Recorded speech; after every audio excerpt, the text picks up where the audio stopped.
Hello, everybody.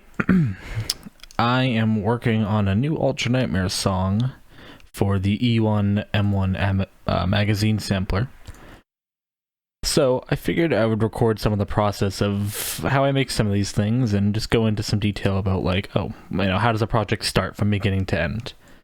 I apologize if there's any audio issues in this. I did some experiments over here and I get a weird buzzing every so often, so if it's there, I apologize. But we'll try to push through it and let's get going. So, every project I work on starts with a fundamental idea, and that idea might be something like, for example, I want to make a song that has marching in it, and it's going to be for the Deathcore of Krieg. Or I'll do a song that has a very heavy weight feel to it, and I might use that for a Cyber Demon or a Tyrant's Lair, for example, was that kind of thing. Or I might be like, I want a frenetic, highly kinetic track that would fit playing a Slaughter map, and that's where Slaughter map came from. So, as you can see up here, I've got actually, you guys probably can't see that. But actually, yeah, you can. I have a track I'm working on here called Cerberon Reborn. And the idea with this is going to be to try to harken back to some of that Quake 2 stuff from Sonic Mayhem. And so anytime I start on something like this, the first thing is to capture what makes those tracks sound like that, what defines Descent into Cerberon or all of Quake 2's soundtrack. And I would say that, if you just do some analysis on some of those things there, a lot of it is in E flat minor or E flat Phrygian. It's all heavy metal guitars run through guitar pedals and all that kind of good stuff. So the first thing that we'll try to do is mess around on guitar, and I have my guitar here with me here. So what I'll do oftentimes is I'll just noodle around until I find an idea that resonates with me for whatever reason. And I'll often just throw in a basic drum beat. We'll do that right now. So I will just throw in a basic beat here. Sorry for all the random noises and stuff. That is inherent to what we're doing.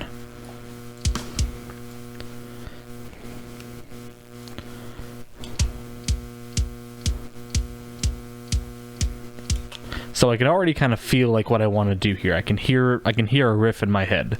And what I hear in my head is something that goes like this.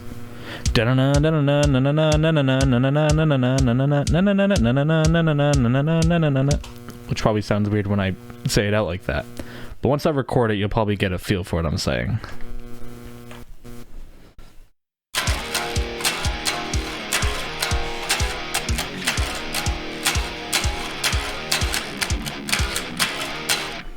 Okay, so not exactly how I meant. So what we'll do is we'll speed this up.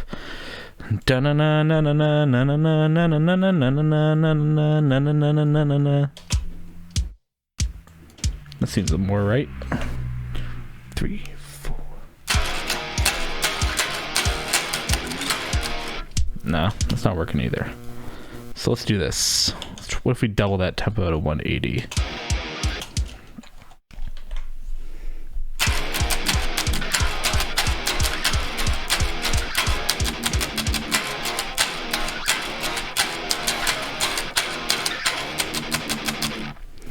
Alright, now we're getting somewhere. So, the Reaper will stop lagging on me. And I'm putting it through its paces here, so.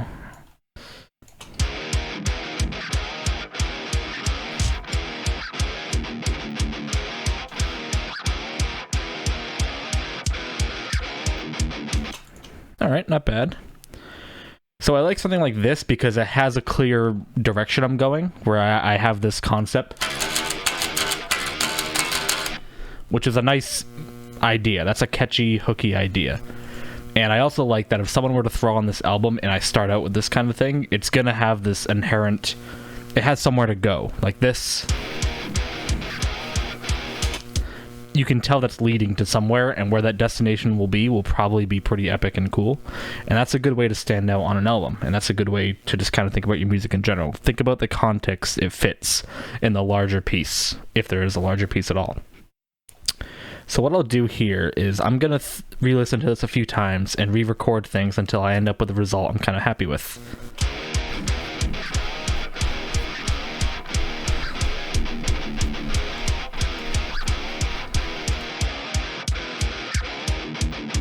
Okay.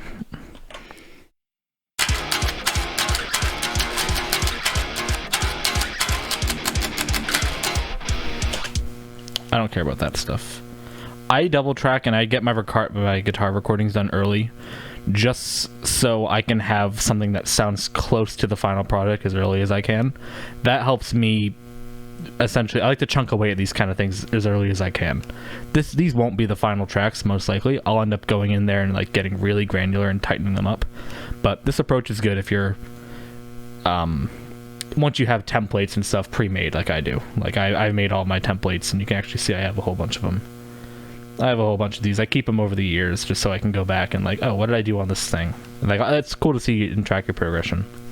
Right now I'm using Primark 910 2022. So let's get the second track done.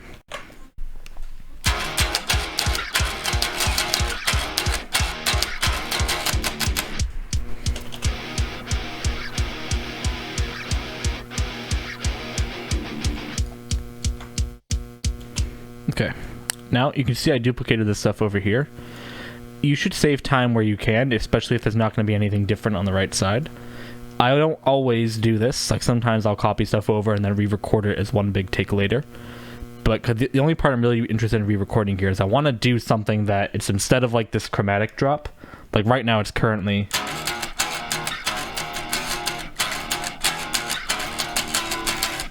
that little thing there. I want there to be some kind of like drop down into something.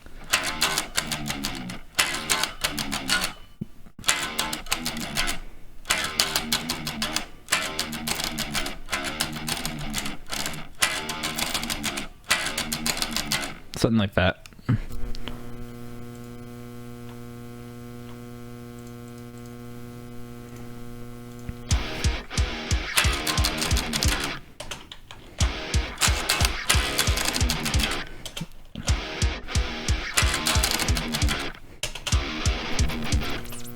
Close.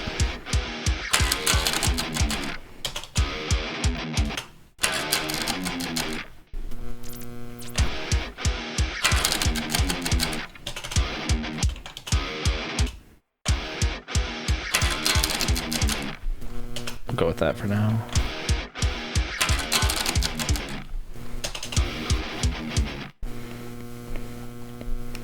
Cool. So I will dive right into the full Monty here.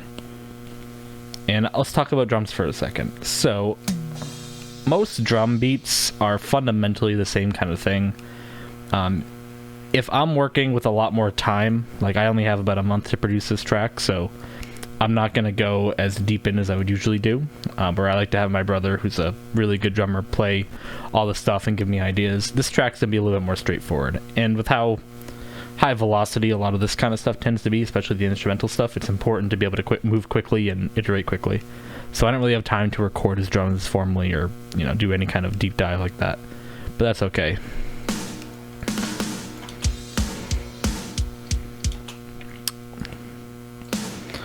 So oftentimes what I'll do is I'll sketch out what the guitars were doing on the kick. Things get laggy also too when you're working like how I do, which I just have learned to deal with it, so I apologize if you see these weird stutters.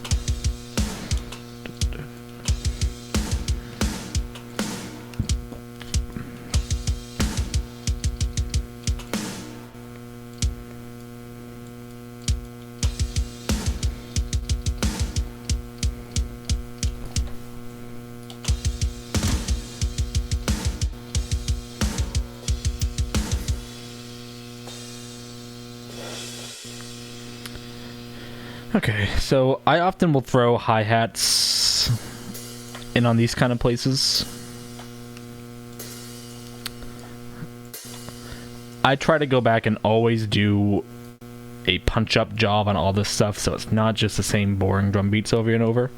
But a lot of this stuff is really just so I have something to play to when I'm trying to record the guitar tracks.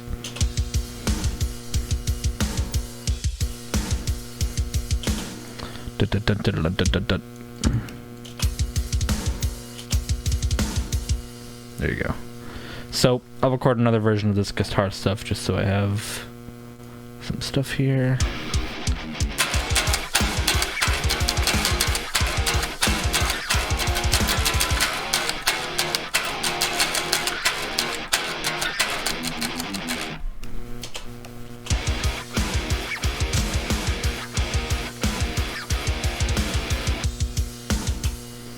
Alright, we're getting there. I'm just gonna re-record. We may as well extend that out.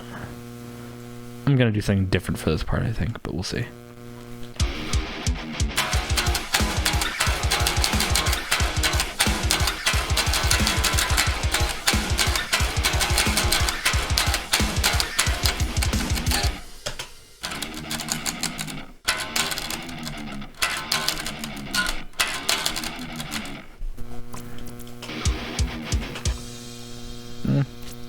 Okay, I think what I'll do is this. I want this part back here.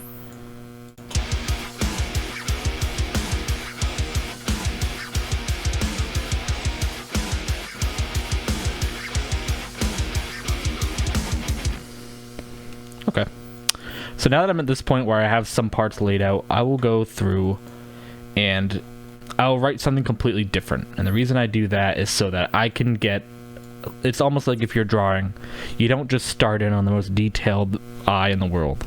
Instead, you will start out by like outlining the face and getting the rough shapes, and then you go through and kind of, you know, sculpt them in there, essentially. That's sort of what I do here. It's like I have a verse idea, so let me try to get some kind of a chorus or something else different. I probably have the reverse. These are probably like my chorus ideas, and next I'm going to work on something that would be like a verse. Now, when I do verse stuff, I like it to be a bit more down tempo generally. So I'll do things like moving, so I only have one snare, you know, every other measure. And I'll try to think of something that feels sufficiently versy. In the context of like Quake stuff, I remember in Descent into Cerberon and all these other kind of tracks, there's a lot of like parts where there's synths kind of in the background while the drums are playing some kind of cool beat. So I'm going to try to emulate some of that, and it might not work while I'm on stream here, but we'll see. We'll try.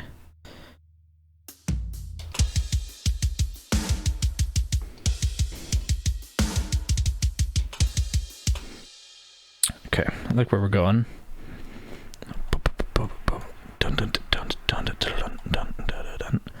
So what you just heard me mouth right there is kind of what I want to do.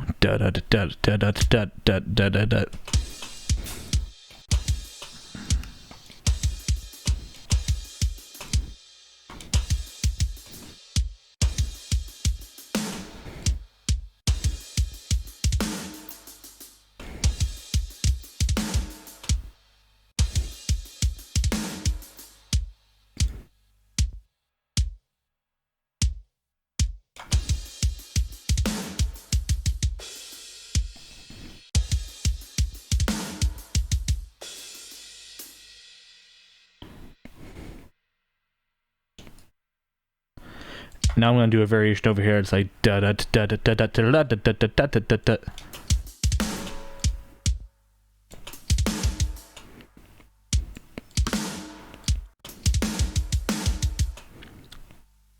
Let's make these. I hit something wrong. There we go.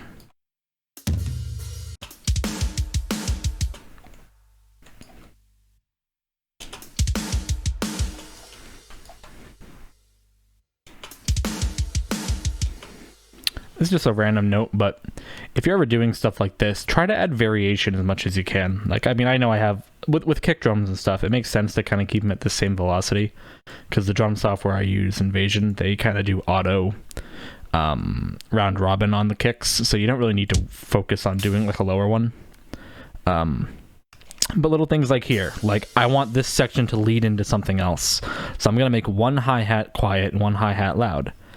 And it's really subtle. This kind of stuff doesn't, you know, it's not immediately obvious, but it makes an impact across your entire track as you do stuff like that. So let's hear what we got real quick.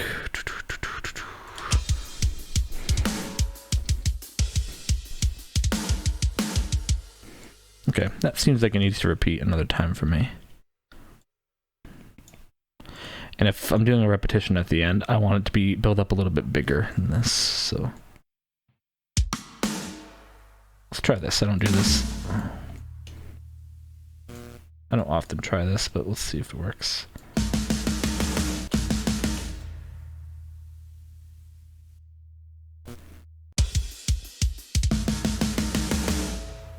Fucking intense. Alright. Okay, so we were in a lot of E flat minor stuff.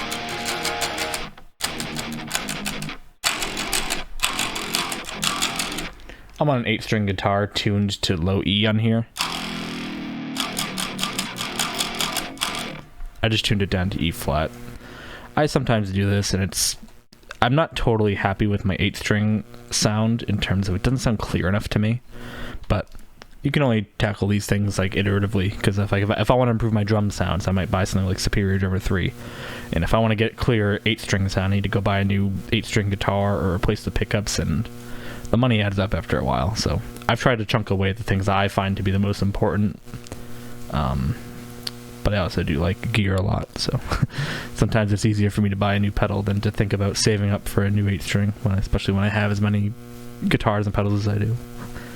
Alright, so I'll just iterate this over and over and over, and I'll come up with stuff as it's playing.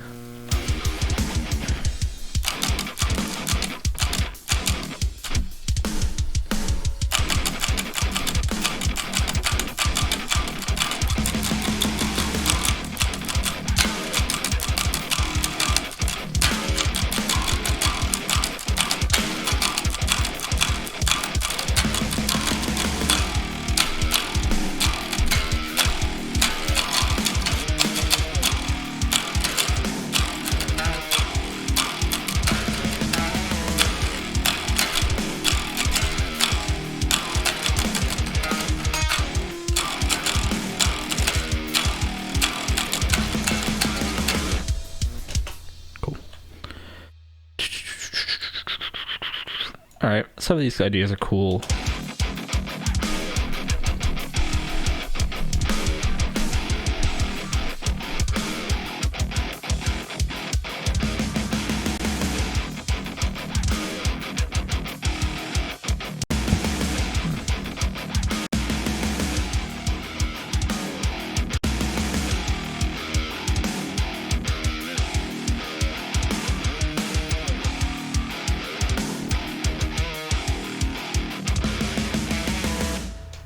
Like that. That's enough to work with, I should say. So let me attempt to double track this. I'm probably gonna fuck it up hard, but something I will do is sometimes go through and record each measure or even two measures individually, because in my opinion, when you're recording stuff, you're trying to make the perfect, platonic version of this. You're not trying to necessarily impress people with your live ability, because that would be reserved for a live show. So my goal is to try to get the perfect recording down, even if I have to chop and screw and do whatever I need to do to it. So that's a personal preference, honestly. I mean, the kind of players that could play an entire song from beginning to end, they're just on another level oftentimes, and I am not there yet. So.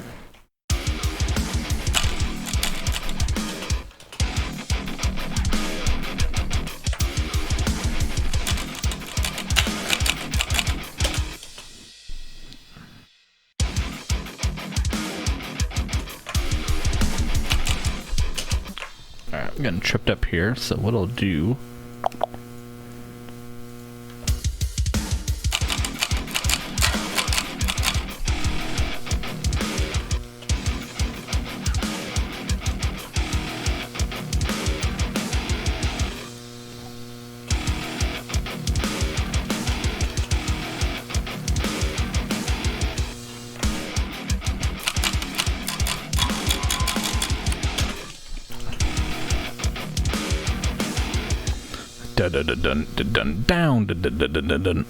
That sounds like what I'm doing there.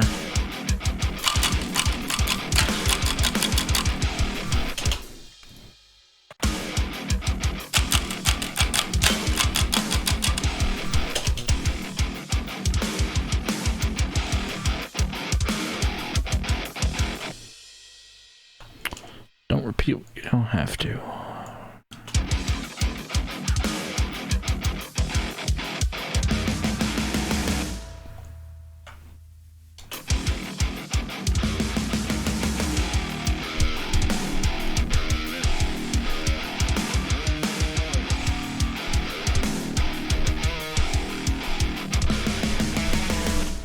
I might re-record this and do some different takes on it. It's not totally happy with it.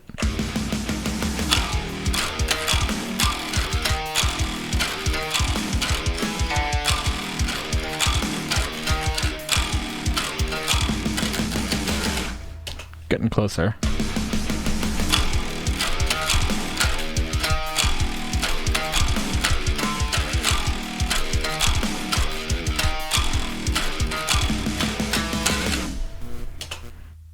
Simple ideas are often better than complex ones, just as a general note.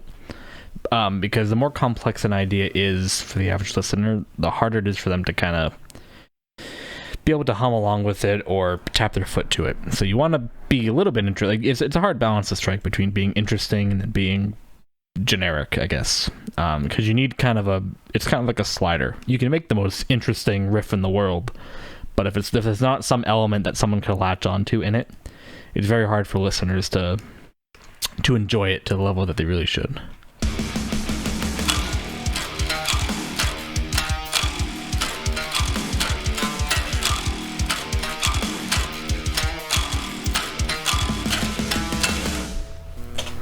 So, like, the interesting aspect about this riff is that little slowdown I do.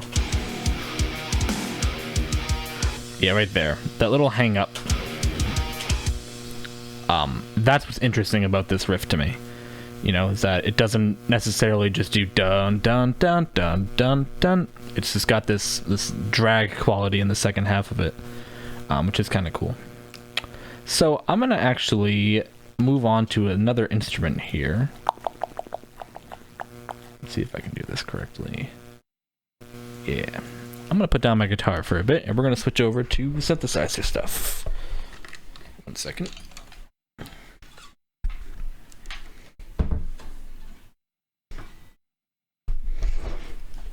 All right. So, let's see what I got in here.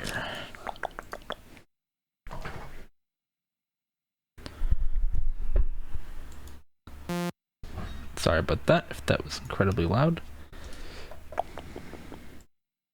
I'll throw a filter on it so it's at least not as bad.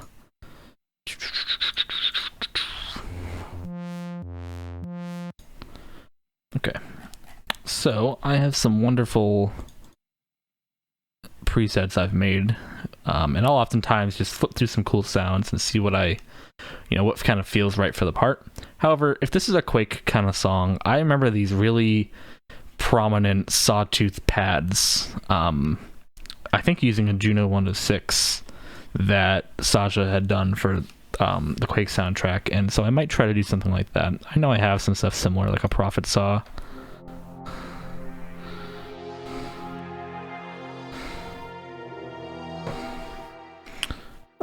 That's not bad. Let's try Astral Realm.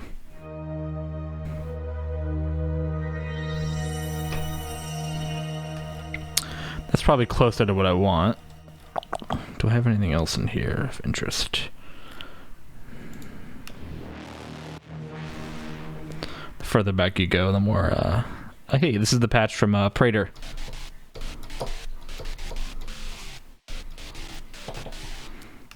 Also reminds me of Dragon Ball Z Cooler movie for some reason. Let's see.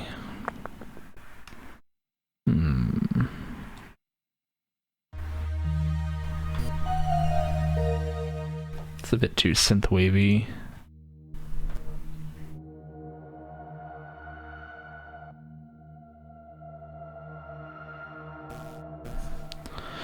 I kind of like that.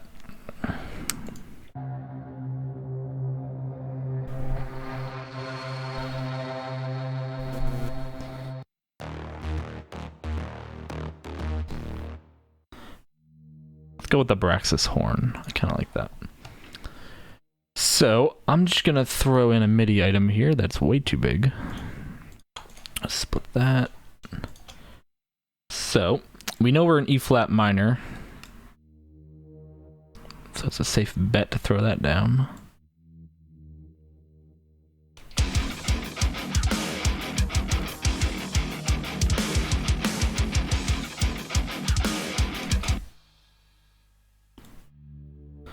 Pro tip, always have elements you can't hear at all. Which sounds like a joke, but it's not.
Okay, that's not a bad place to start.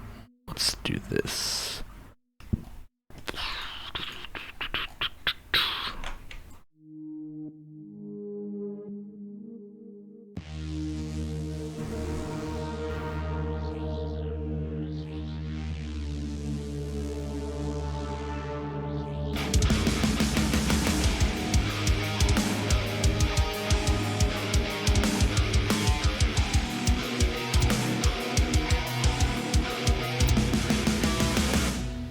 Okay, so this idea isn't working as much as I wish as it was. So let me step back and let's just take a listen to everything we got so far.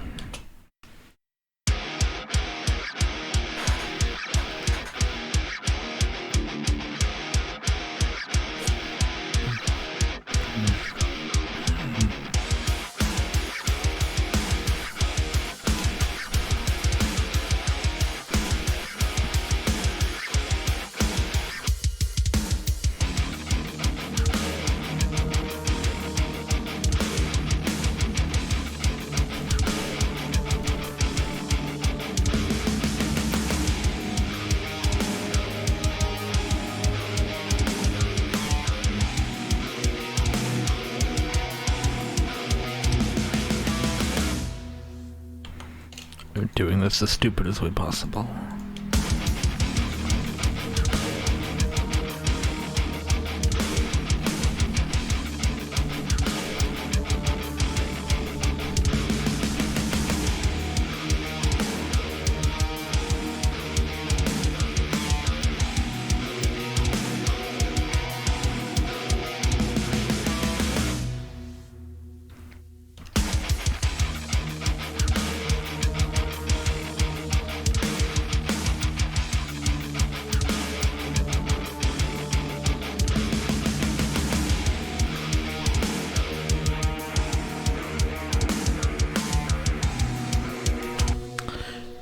If you're wondering what I'm doing, I am adding this little band pass by hand.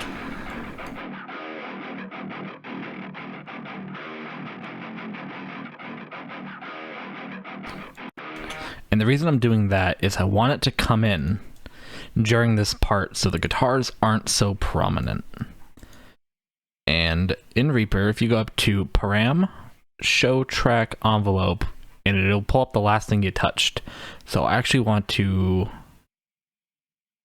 let's do this actually. Let's grab that. If I clicked on that, that's my last touch parameter. I can go in here, Show and Track Envelope.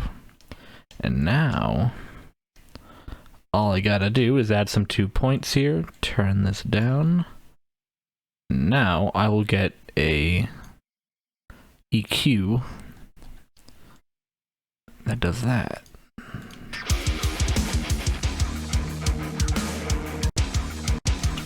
I never said it would sound good.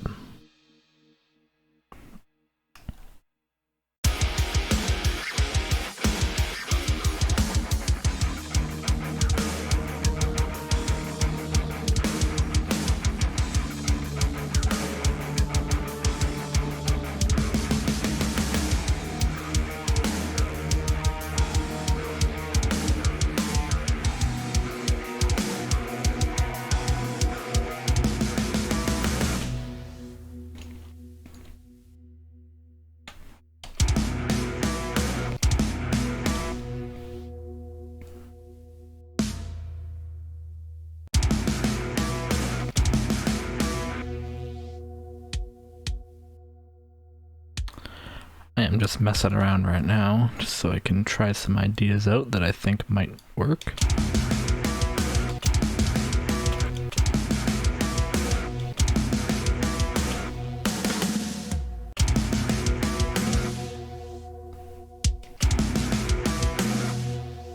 Kind of like that.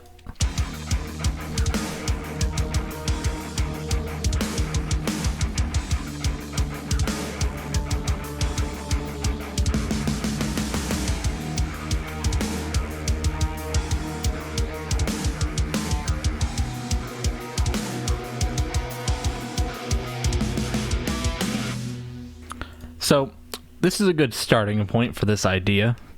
You know, it gives me enough juice to kind of work with. I don't know what that means. It gives me enough things, tools to work with here, where I can take this and fix it up. There's tons of mistakes in this. This isn't what the final product would look like, but this gives me at least an idea of where the song is going. And it'll likely see major revisions as I go on and on. Like, I can point out little things, like this, for example. This sounds like I was drunk. So there's little things like that need to be fixed up and tweaked and massaged. Usually from here, I would start in on getting more ideas written on guitar. I would come up with some new ideas for synth. I might even open up Notepad and write down a bunch of ideas I have that I want to try. You know, the earlier that you can start in within the pre-production phase of a song, writing down ideas, you're writing down the things that you know you want to do eventually. Coming up with almost like adjectives for the song when it's finished. Like, for example, I worked on my Cyberpunk 2077 DLC entry. And the main thing there is I wanted it to feel very full. I wanted it to feel like cybernetic. I wanted it to be a hybrid of dark synth and death metal.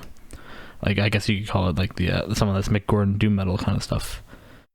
So early on, I knew we would be going to that place. So I had a lot of time to think about, okay, what kind of synths do I want to throw in there? Do I want to throw in like cool dubsteppy stuff? Do I want to mess around with phasers?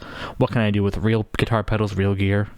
The more I work a lot in the box in the beginning of the project, and then as it goes on, I will often include out of the box elements like pedals and tape machines and all that kind of stuff. So from here, I would generally start like, okay, let me fix up some of these ideas and get them sounding how they want. Like this kind of stuff. It sounds good, but it's not punchy enough. There's a lot of just like excess noise. So I might go in here and just go in here and start fixing up some of this. You know? It probably wouldn't stay like this. I would probably do some more. I would probably re-record it, honestly, to try to get what I wanted. But then I might go in and add an element that gives it a lot of punch. Like, let me go, I'll grab the, whatever I called it, the thing I made.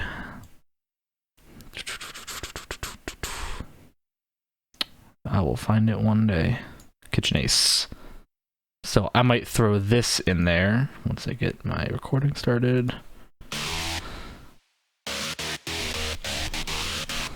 You know, I might throw that in there just to show you how when elements like that stack up, they sound pretty cool. Apologies if this is loud, I'll turn it down a little bit.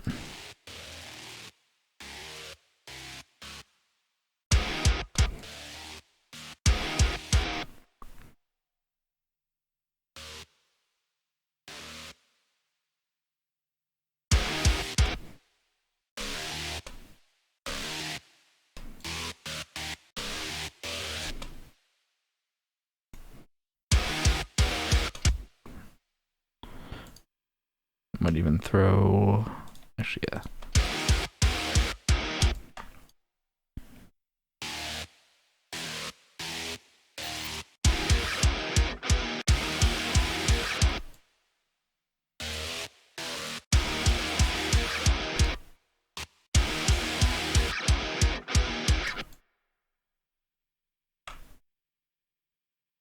Now, what I will say about this is good sounding. It's a little bit too... But you can hear it's adding some crunch that I kind of like.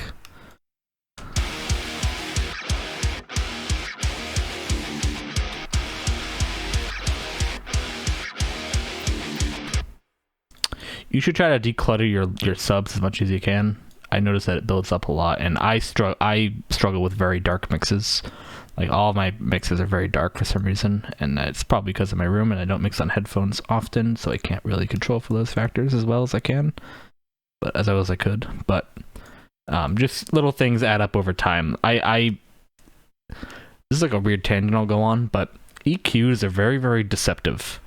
Like, they show you all this real estate, but what they don't tell you is that your average home consumer system really doesn't go down that far.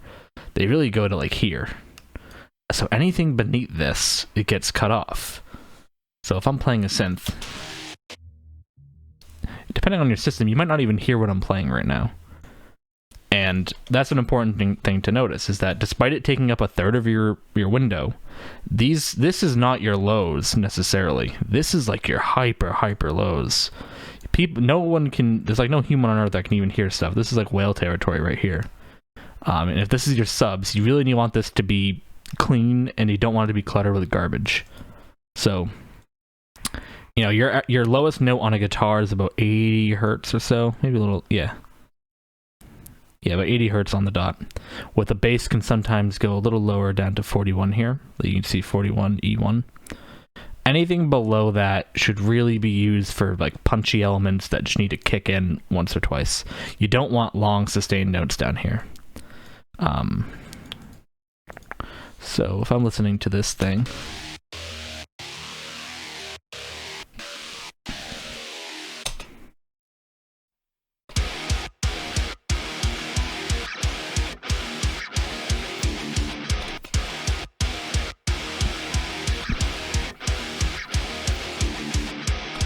cool, that's good enough. So yeah, so then what I would do after this, I'll probably end the recording soon, just so I can, this is more just to show you guys how a lot of these things happen. I would go through and I would record bass, and I have my whole bass set up that I just have to record into it, and it's good to go. Not really much mixing has to be done to the bass, besides little things like chopping out silences, which I haven't found an automated solution that works perfectly for that yet, so I do go in there manually, and I often will eliminate silences where I don't want them.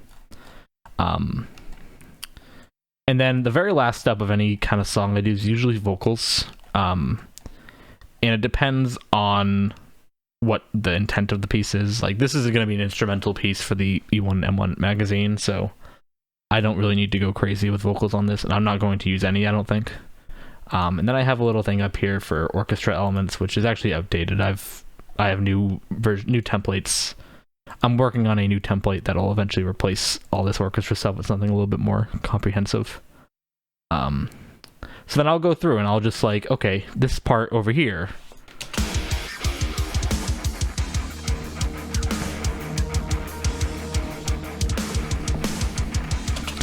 it's okay. It's got a vibe, but it's not where I want it to be. This doesn't sound like Quake. This doesn't really sound like anything new or interesting. So there'll be some work on my end to maybe like glitch it up and do some cool little processing and production to it. I oftentimes will scrap entire sections if they're not working for me after a while, and I'll go through and I'll something I've added to my workflow also recently is I will record a lot of hardware synthesizer stuff and layer it in very subtly behind everything else. And that's a good technique for just kind of making your mixes feel more full and more busier, and like it rewards those listeners that have really good sound systems, that they can hear all these details that other people can't. It's just one of those things that it adds up over time. Like, even if it takes you 15 minutes or 30 minutes to record a nice synth line for this part, and it's so low you barely hear it, it does add that extra like 1% over the entire track that will like separate it from something that it makes your mix sound less amateur, I guess. So I think that's where I will wrap it up for this. But thank you guys for watching. I'll probably make another one of these on this song once I've gotten a little bit further and show you some insight on some of the cool sound design stuff I plan on doing. And thanks for watching. And if you have any questions on that, feel free to leave them in comments below and reach out if you have any questions or comments. And I said the same thing twice. All right, see you guys later.